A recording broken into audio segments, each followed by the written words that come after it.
اعوذ باللہ من الشیطان الرجیم بسم اللہ الرحمن الرحیم الاستصحاب تعریفہ اذا تیقن المکلف بحکم او بموضوع ذی حکم ثم تزلزل یقینہ سابق بأن شک فی بقاء ما کان قد تیقن به سابقا فإنه بمقتضى ذهاب یقینہ السابق یقع المکلف فی حیرت من امرہ فی مقام العمل۔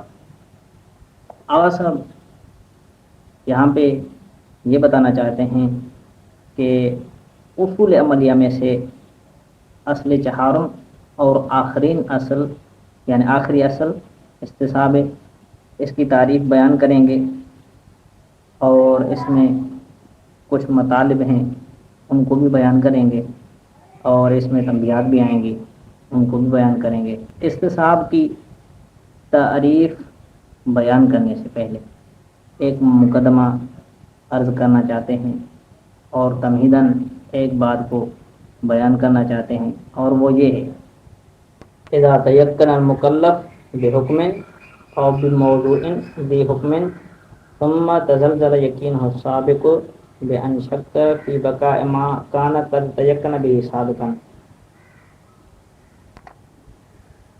یعنی اگر مکلف کو احکام شرعیہ میں سے کسی حکم کی نسبت یا موضوعات شرعیہ میں سے کسی موضوع حکم شرعی کے بارے میں زمان سابق میں یقین ہوتا ہے، مثلا اسے یقین ہے کہ نماز جمعہ اسلام میں واجب ہے، یا مثلا اسے یقین ہے کہ زید عادل ہے، یا مثلا بکر زندہ ہے، یا پانی کی مقدار کر تک ہے، ثم تزلزل یقین سابق، پھر اس کا یقین سابق متزلزل ہو جاتا ہے، یعنی کیا بأن شک فی بقاء ما کان قد تیقن به سابقا، یعنی جس حکم یا موضوع کے بارے میں اس کو پہلے یقین تھا اس متیقن سابق کی بقا میں شک کر رہے ہیں، یعنی اس کو زمان لاحق میں شک ہو گیا کہ پہلے تو نماز جمعہ واجب تھی، آیا اب بھی نماز جمعہ واجب ہے یا نہیں، یا پہلے پانی کر تھا اب شک ہو رہا ہے کہ آیا پانی اب بھی کر ہے یا نہیں، پس زمان لاحق میں اس کا یقین متزلزل ہو جاتا ہے اور شک میں تبدیل ہو جاتا ہے، یعنی اب مکلف شک رکھتا ہے کہ آیا اب بھی فلاں حکم باقی ہے یا فلاں حکم ختم ہو گیا، آیا فلاں موضوع اب بھی باقی ہے یا فلاں موضوع اب ختم ہو گیا۔ فإنه بمقتضى ذهاب يقينه السابق يقع المكلف في حيرة من أمره في مقام العمل، بس یہ مکلف جب اس کا یقین سابق ختم ہو جاتا ہے تو اس کی تقاضا کے مطابق یقع المکلف مکلف پڑ جاتا ہے فی حیرت من امرہ، اپنے امر کی نسبت حیرت میں پڑ جاتا ہے، فی مقام العمل مقام عمل میں حیرت میں پڑ جاتا ہے، یعنی اب ایسے موارد میں انسان حیرت میں پڑ جاتا ہے کہ کیا کرے، حل یعمل علی وفق ما کان متیقنا به، آیا وہ یقین سابق کے مطابق عمل کرے یا یقین سابق کے مطابق عمل نہ کرے، آیا حل یعمل علی وفق ما کان متیقنا به، آیا یہ مکلف اس حکم یا اس موضوع جس کے بارے میں اس کو یقین تھا اس کے مطابق عمل کرے یا اس کے مطابق عمل نہ کرے، یعنی یقین سابق کے مطابق عمل کرے یا یقین سابق کے مطابق عمل نہ کرے، وَلَكِنَّهُ رُبَّمَا زَالَ ذَلِكَ الْمُتَيَقَّنُ فَيَقَعُ فِي مُخَالَفَةِ الْوَاقِعِ، اگر یقین سابق کے مطابق عمل کر رہا ہے تو ہم دیکھتے ہیں کہ کبھی کبھار وہ متیقن سابق شک کے آنے کی وجہ سے ختم ہو جاتا ہے، تو مکلف واقع کی مخالفت میں پڑ جاتا ہے، یعنی اگر یقین سابق کے مطابق عمل کرے اور شک اللہ کی پرواہ نہ کرے تو پھر بھی اس کو سکون نہیں ملتا ہے، کیونکہ ممکن ہے حکم سابق واقع میں اور عند اللہ ختم ہو گیا ہو، وجوب کے بجائے حرام بن گیا ہو، اور اگر ابھی انجام دے تو حرام کا مرتکب ہو جائے گا، یا بجائے عدالت زید فاسق ہو تو اگر اس کی تقلید کرے تو تقلید اس کی تو باطل ہے، تقلید کرنا اس کا حرام ہو جائے گا. او لا یعمل علی وفقہ، یعنی علی وفق ما کان متیقنا به، یہاں متیقن سابق کے مطابق عمل نہیں کرے گا، یعنی یقین سابق کے مطابق عمل نہیں کرے. فینقضی ذلک الیقین بسبب ما اراه من الشک، بس یہ یقین اس شک کے آنے کی وجہ سے ختم ہو جاتا ہے. ویتحلل مما تیقن به سابقا، اور جس چیز کے بارے میں پہلے اس کو یقین تھا اس کا یقین چینج ہو جاتا ہے، تبدیل ہو جاتا ہے شک میں. ولیکن ربما کان المتیقن باقیا علی حالی، لیکن کبھی کبھار متیقن باقی ہوتا ہے اپنی حالت پر، لم یزل، اور وہ ظاہر نہیں ہو جاتا ہے. فیقع فی مخالفت الواقع، پس یہ مکلف واقعے کی مخالفت میں پڑ جاتا ہے.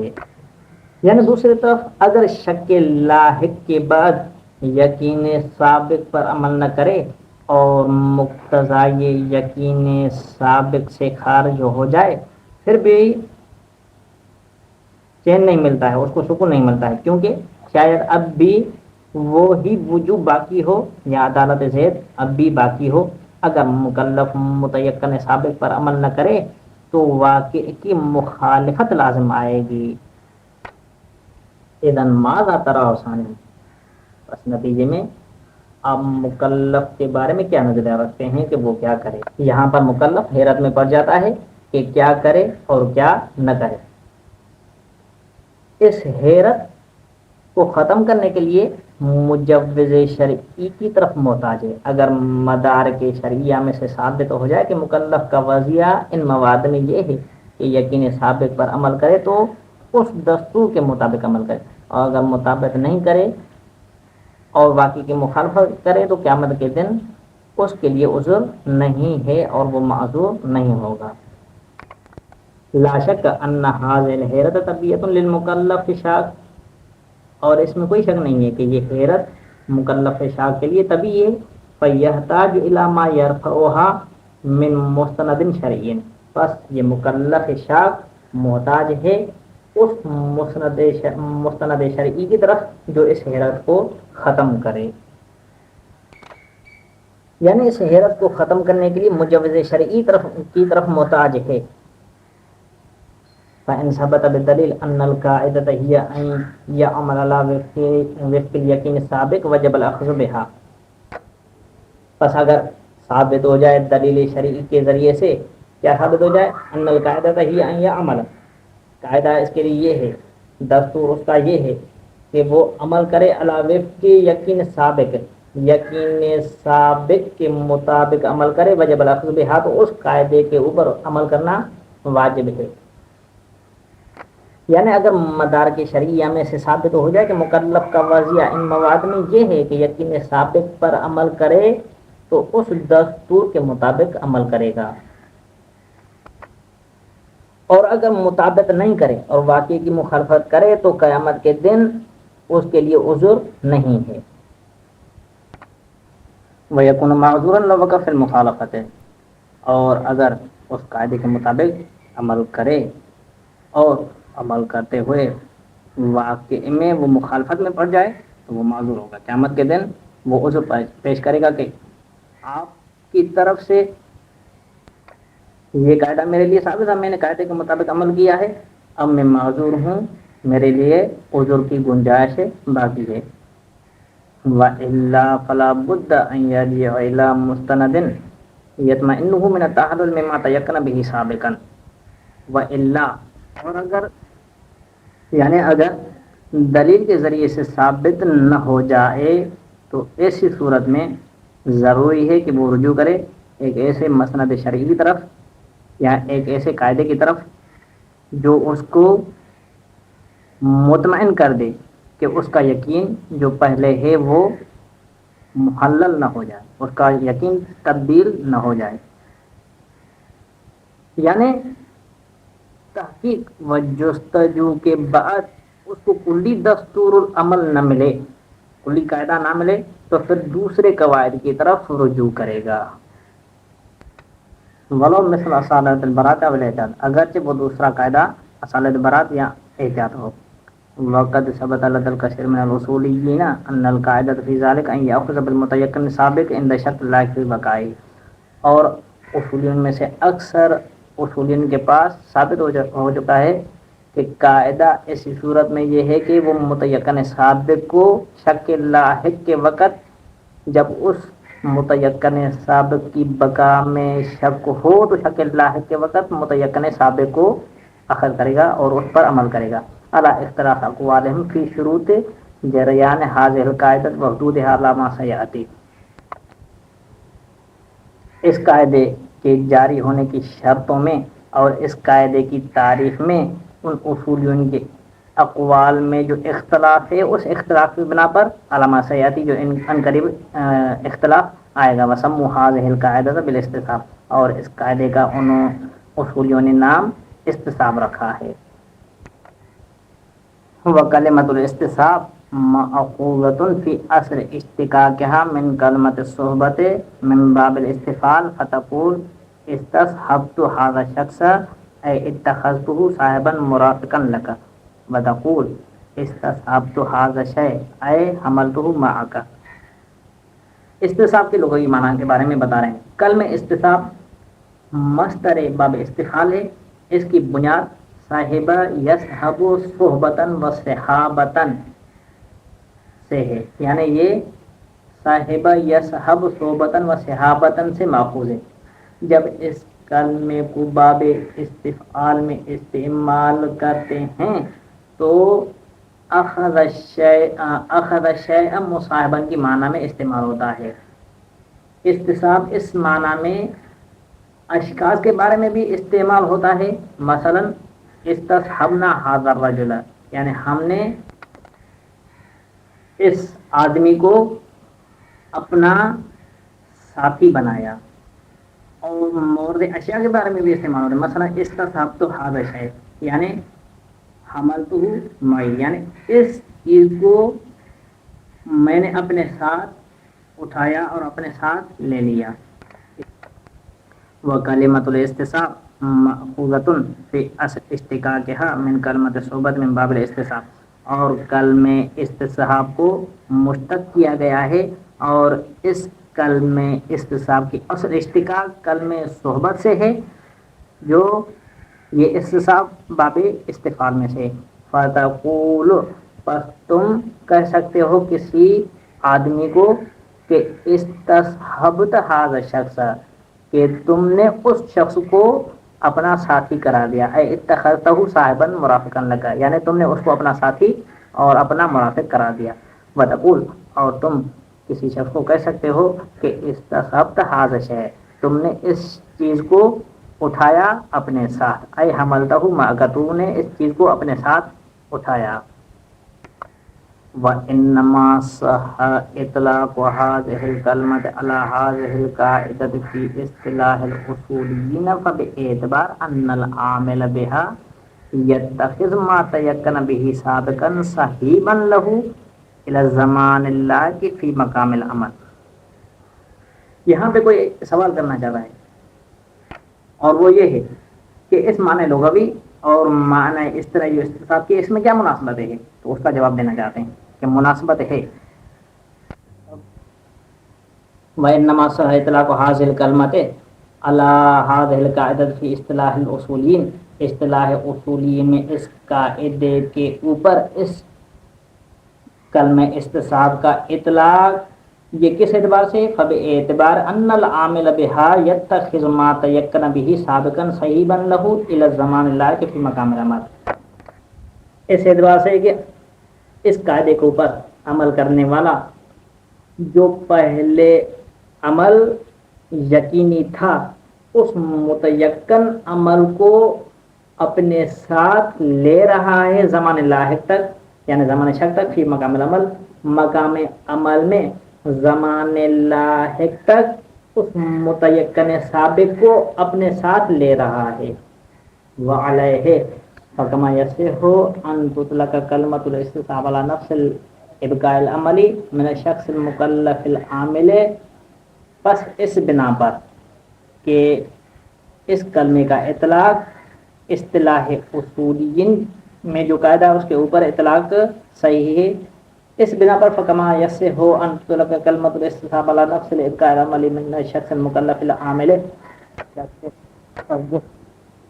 بس جس طرح صحیح ہے کہ کلمہ استصحاب کا اطلاق کیا جائے علی نفس الابقاء العملی من الشخص المکلف العامل، وہ شخص جو مکلف ہے اور عمل کرنے والا ہے حالت سابقہ کے مطابق اس شخص مکلف کی طرف جو عمل ہے اس ابقاء عملی کے اوپر بھی کلمہ استصحاب کا اطلاق کیا جاتا ہے. کذالک یصح اطلاقها علی نفس القاعدۃ لہذا الابقاء العملی.